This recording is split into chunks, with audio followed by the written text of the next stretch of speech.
این بیمارانی که فرمایش کردید خب بعضی‌هاشون بیماری زمینه‌ای داشتن مثل بیماری من، یه تعدادشون خیلی سالمند بودن و اینکه نشون می‌دید عمل مترالکلیپ واسه حالا بیماران تیپ‌های مختلف قابل اجرا هستن به دلیل رویکرد غیر تهاجمیش هست.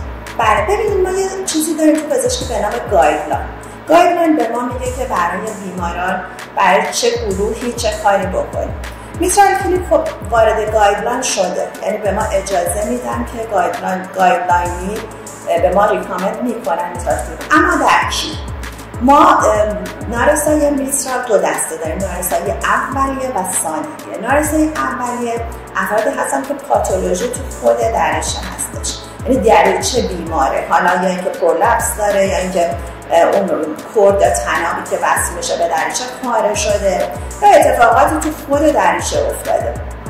یه دسته MRهای ثانویه هستن، نارسایی میترال ثانویه یعنی خود دریچه بیمار نیست، بطن بیماره، جئومتری یا شکل بطن به هم خورده به دنبال حالا بیماری های خود بطن چپ و بطن اثر گذاشته روی دریچه و دریچه رو هم به دنبال خودش دچار مشکل کرد.